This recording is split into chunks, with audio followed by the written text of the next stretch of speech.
Hej. Har 2025 været en lille smule hård og en lille smule ud over det sædvanlige i forhold til, hvad du har skulle stå igennem? Og er du nysgerrig på, hvad 2026 kommer til at bringe? Så skal du kigge med her. Jeg laver et lille bitte oplæg, men jeg fortæller også en lille smule om, hvad det er for et år, vi går ud af, og hvad det er for et år, vi går ind i.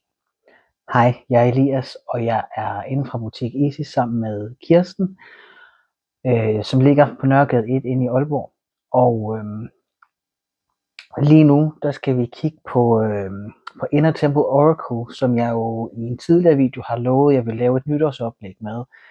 Og det er dagen så oprindet til, at vi gør. Så det, der kommer til at ske, det er, at jeg laver, det er det, man kalder en kollektiv læsning, hvor jeg lægger 3 kort op, og så vælger du det kort, der taler allermest til dig. Og så vender jeg kortet, og så snakker jeg lidt om, hvad jeg mærker ind i det kort, og selvfølgelig også, hvad der står på det. Og jeg skal nok sørge for, at der, fordi det er sådan lidt aftenbelysning, og det er de mørke tider på året, så jeg skal nok sørge for, at der også kommer et fuldt oplyst billede op på skærmen, så du også selv kan se kortet. Men hvad er det for et år, vi går ud af?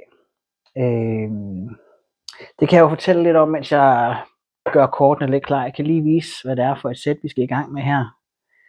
Inner Temple Oracle af Rebecca Campbell. Det år, vi går ud af, er det, man kalder et 9-år.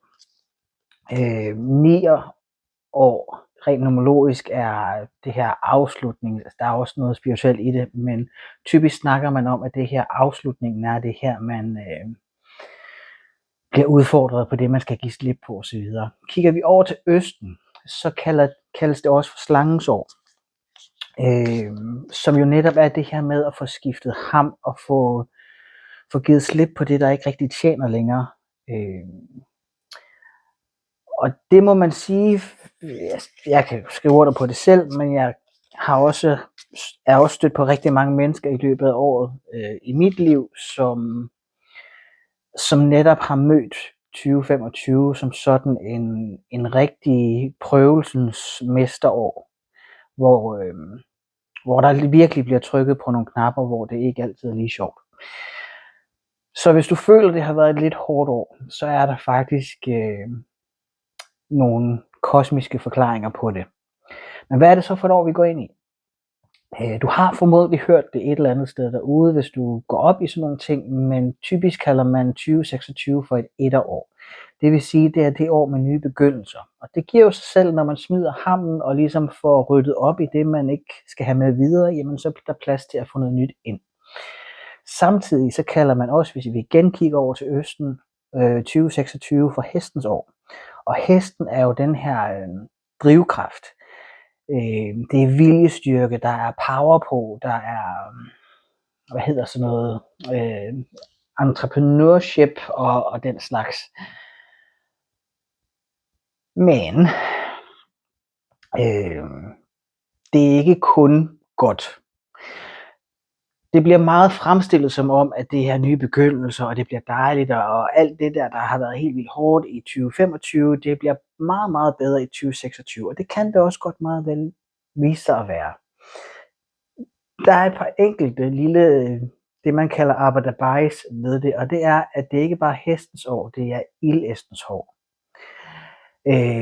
Så det vil sige, at ud over hestens drivkraft og power, så har vi altså også ildens ekstremt effektive oprydningsevne, der kommer med ind over. Ilden kan jo være på mange måder livsgivende. Vi har jo solen, der er vores første ild, hvis man kan sige det på den måde, som er med til at gøre, at vi overhovedet kan leve her på jorden. Men ild kan også være ødelæggende. Og jeg tænker lidt, 2026 er det år, hvor hvis ikke du har ryddet nok op i 2025, så kan det godt være, at der kommer nogle ting, der stadigvæk trykker dig lidt på nogle knapper. Endelig så er der også det, som har jeg smittet lidt af på tarotten, fordi tarottens syvs, de kører jo fra Ace til 10. Så for mig er 2026 ikke bare et 1-år, det er også et 10-år.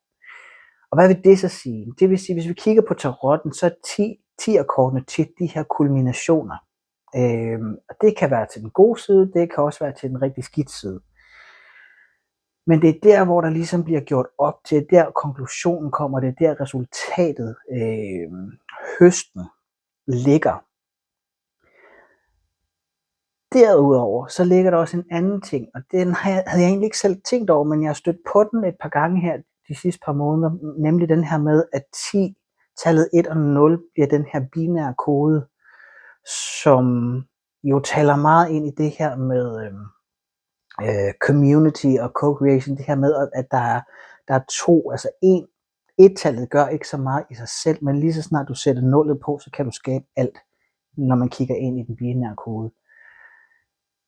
Og det er lidt det samme, tænker jeg, at vi står i som mennesker lige i øjeblikket, nemlig det her med, at vi har haft en tid, hvor der har været ekstremt meget hyperindividualitet. Og vi begynder mere og mere at søge det her med at være i et givende fællesskab. Det her med ikke bare at tage, men også at være noget for andre, og være noget for den planet, vi er på. Det kommer der mere og mere af. Og det tror jeg faktisk er en af de ting, som der ligger i året 2026, at det her med fællesskab bliver meget mere udtalt. Apropos det her med fællesskaber, så har Kirsten og jeg skabt en lille IT-baby, hvis man kan sige det på den måde. Vi har lavet noget, der hedder Livsrum, som ligger inde på en side inde på Facebook. Og det er en side, man skal normalt betale til for at komme ind i. Det er stadigvæk meget, meget, meget nyt, og vi har kun lavet et par enkelte opslag om det. Og så herhen over julen, så har vi sådan siddet og kigget hinanden lidt i øjnene og tænkt, hvordan kunne vi egentlig godt tænke os, at det her det egentlig skal starte. Det, der kommer til at ske, når jeg har lagt de her 3 kort, det er, at jeg laver en uddybende korttrækning på hver af de 3 kort. Det vil sige, at der kommer en uddybende læsning, som bliver lagt ind i livsrum. Så kan det godt være, at du sidder og tænker, men det er også frækt at lægge den derind, når det nu er, det koster penge. Og det er det også. Og det ville det også være, hvis det var sådan, det var. Fordi det, vi har valgt at gøre, det er at sige, at hele januar måned, vores nytårsgave fra os til dig, det er, at det simpelthen bliver gratis at være derinde. Sådan, så du kvitter frit, uden at skulle have et dankort op af lommen, kan mærke ind i, jamen, er det her egentlig noget, der du tænker kunne være noget for dig? Er det noget, du føler, du kan bidrage til? Er det noget, du føler, du har brug for? Noget, du føler, der gør dig godt? Men så kan du også helt gratis komme ind og se resten af budskabet på det kort, der taler til dig. Især hvis det så er, at det budskab, der så kommer, det lige rammer i plet hos dig. Så kan du så gå ind på Livsrum. Du skal lige melde dig ind først selvfølgelig, men så kan du finde resten af oplægget derinde. Jeg tror nok, jeg har sagt det, jeg skulle. Og hvis ikke jeg har sagt det, jeg skulle, så smider jeg det i noget tekst et eller andet sted omkring den her video. Og ellers, Livsrum kan du læse meget, meget mere om. Det skal jeg nok også lige smide et link et eller andet sted om her omkring den her video. Men lige nu, der skal vi have trukket nogle kort. Hej, så har vi fået vendt kameraet ned mod bordet, så vi kan se kortene ordentligt. Det vi skal trække kort fra, det er denne her relativt nye sæt kort fra Rebecca Campbell, som jeg allerede har lavet en video om. Mega fede kort, og som jeg også lovede at lave en nytårstrækning på, fordi et eller andet sted, prøv at se her. Altså hvis ikke det her det er nytårstema, så ved jeg ikke, hvad vi skal kalde det. Så ja, det er dem, vi skal kigge på. Jeg vil lige vise jer fra et andet sæt. Det er det her, The Chinese 5 Elements Oracle. Der har vi faktisk, som jeg lige har snakket om, ildhesten. Effortless Vitality står der her som budskab. Så hvis du er interesseret i kinesiske 5 elementer og det her med heste og slanger og hunde og grise og ja, hvordan de hver især betyder noget forskelligt, så er Vicky Iskandars sæt her faktisk for det første er det enormt smukt, men for det andet, så er der også rigtig meget lærdom i det. Så det kan bare anbefales. Det skulle lige med ind for højre her. Men lad os nu finde de 3 kort. Allerede nu, så vil jeg sige til dig, at hvis du er i tvivl om, hvordan du mærker ind i kort, så prøv at tænke på den følelse, du får indeni, når du siger, jeg hedder, og så siger dit navn. Og så kan du sammenligne det lidt med den følelse, du får, hvis du så siger en eller anden ytring, der er falsk. Så tror jeg faktisk godt, du sådan meget... det er sådan lidt en underfundig fornemmelse, men man kan godt sådan lidt mærke den der sådan lidt skiftende energi, der er inde i kroppen. Den følelse, du får, når du siger, jeg hedder, og så siger dit navn, det er lidt den samme følelse, du skal have, når du mærker ind i, hvilket kort der er til dig. Som sagt, jeg kommer til at trække 3 kort, og jeg vil gerne bede om kort, der fortæller om 2026. Der har vi det første, og det andet, og det tredje der.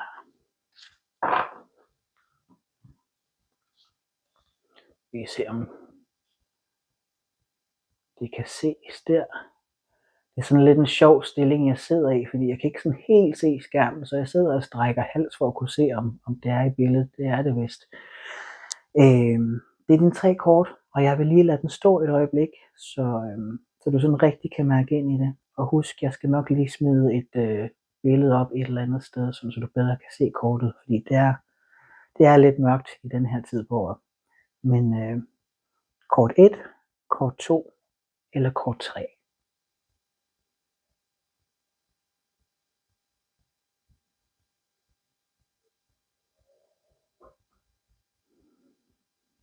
Godt. Lad os kigge ind i det. Kort nummer 1. Der har vi The Masks We Wear. Den ser sådan her ud.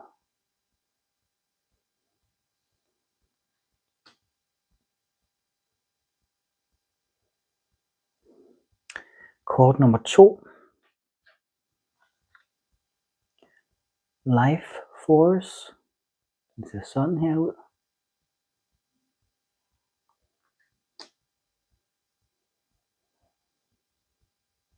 Så har vi kort nummer 3. Det er et af dobbeltkortene, der hedder The Seen og The Unseen.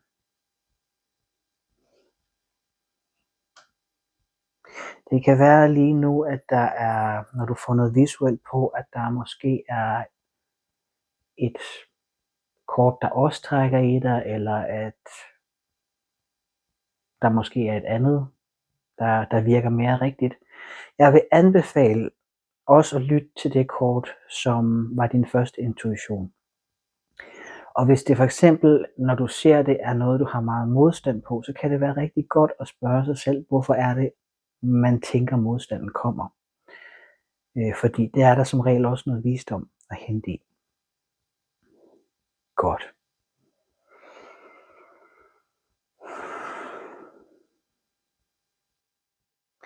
Hvis du har trukket kort nummer 1,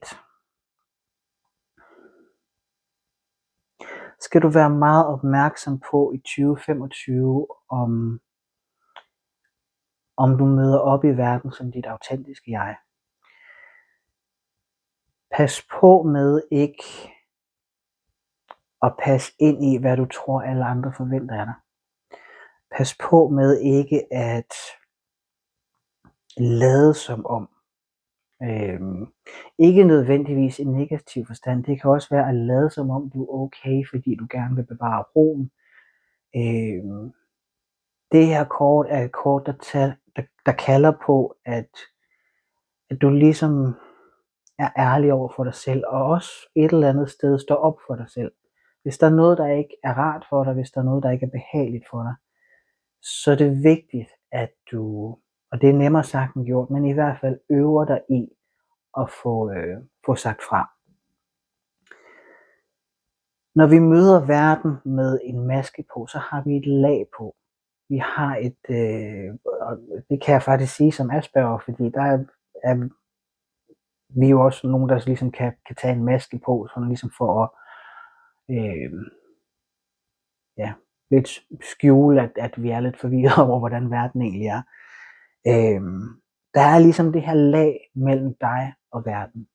Og når der er et lag mellem dig og verden, så er det svært for verden at mærke dig. Det vil sige, alt det du er, alt det gode du er, alt det du har at give, det kommer ikke rigtigt til udtryk ude i verden, når der er et lag, et filter, det skal igennem først.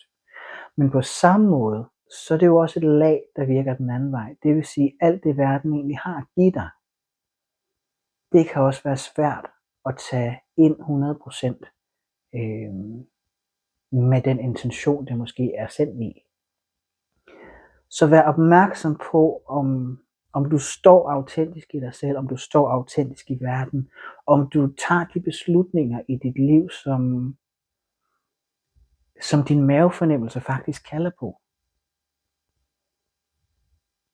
Og nu kan man sige, at vi har et år med hestens år, hvor der kommer nye ting på bordet, der kommer drivkraft, der kommer vitalitet, der kommer nye begyndelser og måske også lidt ekstra konklusioner oven på 2025.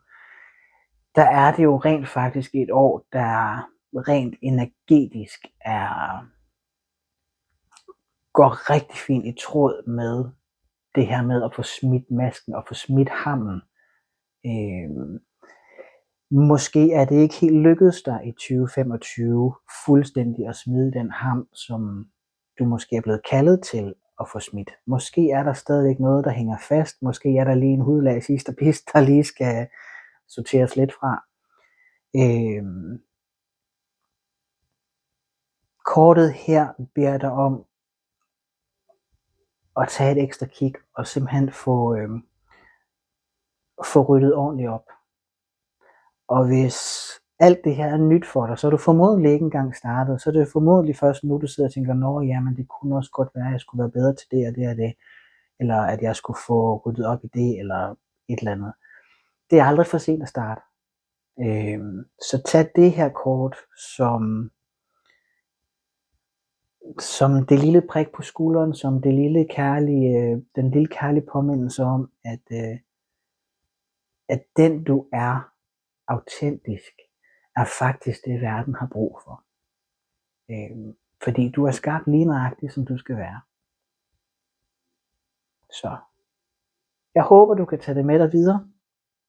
Som sagt, der kommer en uddybende læsning inde i Livsrum, og der skal du være mere end velkommen til at se resten af oplægget, og ellers så vil jeg bare ønske dig et fantastisk godt nytår, og husk, inde bag masken, der er den rigtige dig. Og den vil vi alle sammen rigtig gerne se.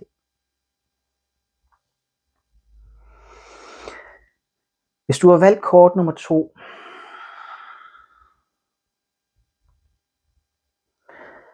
her har vi slangen, og hvis du er inde i chakra og den slags, så kender du sikkert det her med kundalinien, hvor slangen ligger ned i bunden, og ligesom skal vækkes til at komme op igennem systemet. Livskraft. Læg mærke til, hvordan det hele centrerer sig omkring hjertechakraet her. Kortet her, som jeg oplever det, kalder på kærlighed. Kalder på den kraft, der ligger i kærligheden. Jeg tænker ikke, det er noget, der er noget nyt. Jeg har ikke en fornemmelse af, at det her det er noget, der får dig til at tænke, nå ja, men selvfølgelig er det det. Jeg tror egentlig, det er noget, du har arbejdet med igennem noget tid. Jeg tror, det er noget, som har været en af den slags opgaver i 2025, som man egentlig godt ved, at man skal øve sig lidt på, men som nogle gange kan være enormt svært, når man virkelig bliver presset ud, hvor det begynder at gøre ondt. Og især hvis der er andre, der begynder at gøre en ondt, så kan det godt være svært at møde verden og andre mennesker med kærlighed. Der er vi bare alle sammen i bund og grund mennesker, og der er følelser som vrede og sorg og afmagt og irritation og sådan noget, og de er ikke særlig rare at snakke om, men de er der. Det kan man også godt være, selvom man er i kærlighed. Kærlighed er jo ikke den der betingelsesløse, hvor man bare giver lov til at blive behandlet, som andre folk de nu synes, man skal behandles. Det er det overhovedet ikke. Det er at møde folk i kærlighed, det er at møde dem med en form for rummelighed. En form for, det her det er faktisk ikke okay, men jeg kan godt se, hvor du kommer fra. Det er ikke ens betydende med, at jeg accepterer, at du gør, som du gør mod mig, men jeg forstår, hvor du kommer fra, og du er okay, som du er, men jeg vil ikke være med til det her. Så der er noget grænsesætning inde i det her med livskraft også. Når vi står i verden med kærlighed og kigger ud på verden med kærlighed, jeg tror godt, vi alle sammen kan blive enige om, at når vi sådan scroller igennem vores sociale medier, så kan der godt være langt mellem de der kommentarer og opslag, hvor man mærker kærligheden, så at sige. Fordi vi er inde i en tid, vi har jo Pluto, der gik ind i vandbæren, og det hele det bare er blevet virkelig rystet op, og patriarkatet, der danser sin dødsdans, hvis man kan sige det på den måde. Det håber jeg i hvert fald, det gør, fordi det tjener os ikke længere, det system. Men når vi står i kærligheden i verden, så skaber vi en helt anden energi. Vi skaber en helt anden frekvens og skabe samfund og skabe fællesskaber og skabe relationer ud fra. Og det er lidt det, jeg føler, det her kort, det taler ind i.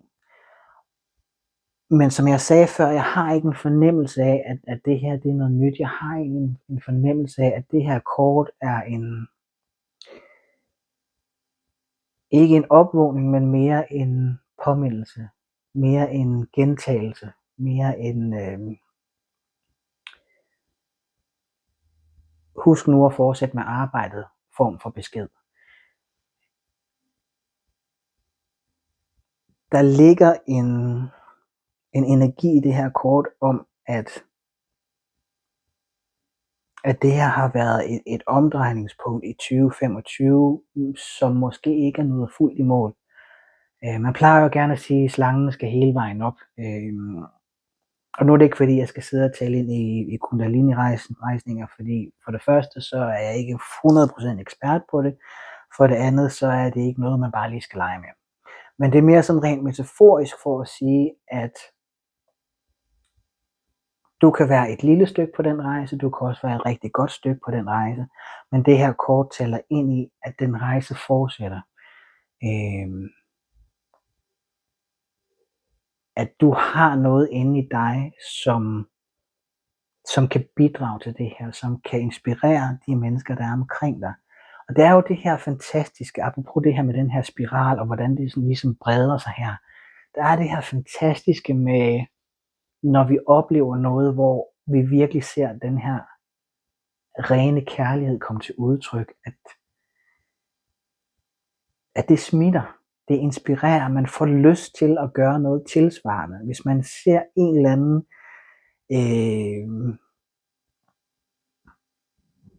gammel mand hjælpe et lille barn over gaden, eller en familie af ænder, eller et eller andet foran en bybus, eller hvad ved jeg. Man bliver bare sådan lidt varm indeni og tænker, så bliver man lige bekræftet i, at det er faktisk ikke kun en verden, der består af opslag på Facebook, der hedder sure idiot og møgkælling og hvad de nu ellers skal finde på at skrive derinde. At der faktisk også er noget utroligt smukt i den her verden.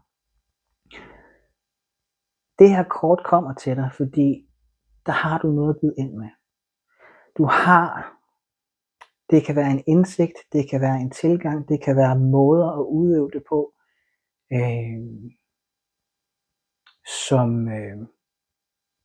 som trænger til at komme til udtryk. Sådan lidt apropos det her med maskerne. Giv den lov til at få liv. Det kan være, at 2025 har handlet meget om at arbejde med dig selv og være i din egen kærlighed ud mod verden, hvor 2026, apropos det her med 1-tallet og 0-tallet og fællesskaber og communities og co-creation, hvor du bliver kaldt til at vise det lidt mere frem. Fordi der er rigtig mange mennesker, der trænger til lige præcis det her. Så det er dit kort og din energi for 2026. Og som jeg sagde med den første, så er der uddybende oplæg inde i Livsrum. Og der skal du være velkommen til at melde dig ind og få set oplæg. Det er også helt legalt at melde sig ind og bare se oplæg og så skynde sig ud igen. Det må man også gerne, men vi håber selvfølgelig, Kirsten og jeg, at du bliver hængende og ser, hvad det fællesskab går ud på. Fordi der kan vi især godt bruge sådan nogen, som har noget life force og noget, den her rene kærlighed at byde ind med. Så jeg håber, vi ses derinde, og hvis ikke vi ses, så vil jeg bare ønske dig et fantastisk godt nytår. Og hvad end din rejse bringer, så håber jeg, at den giver dig masser af glade stunder.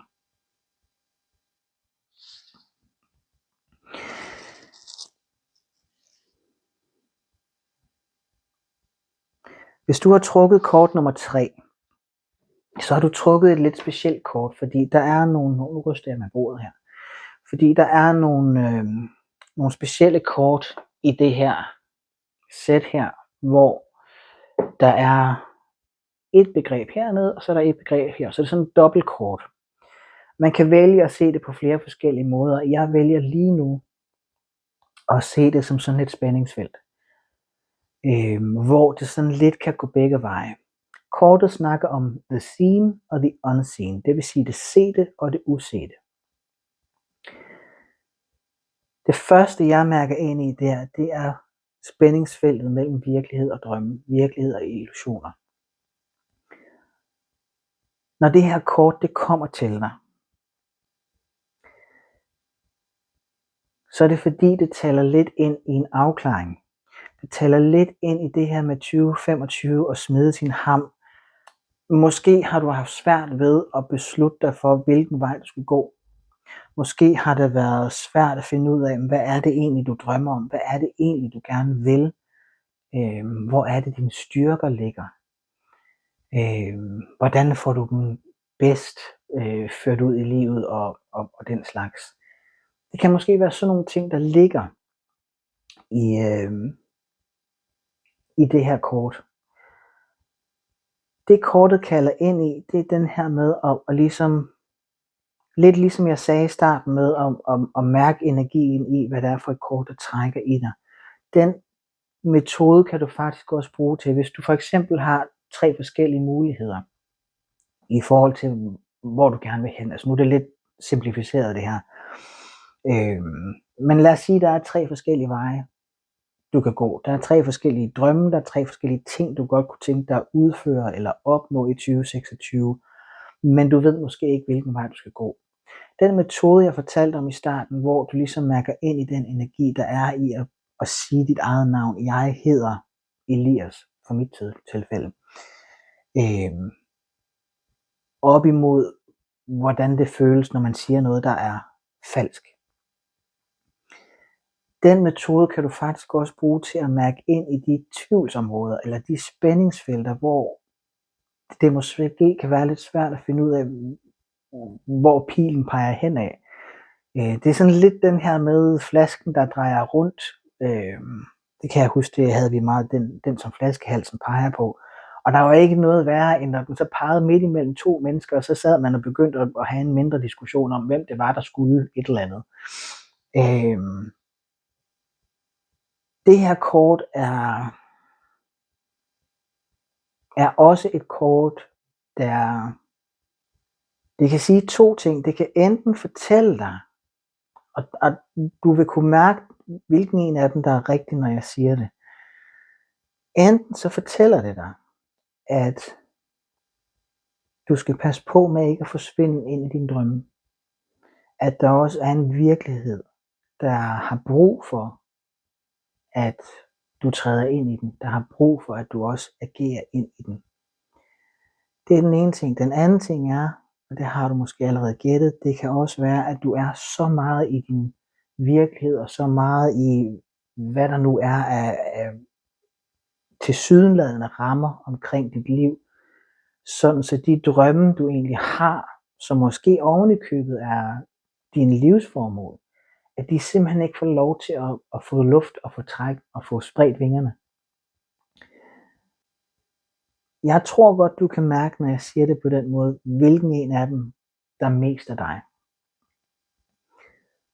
Så det her kort er ligesom din lille påmindelse om at huske at skabe den her balance.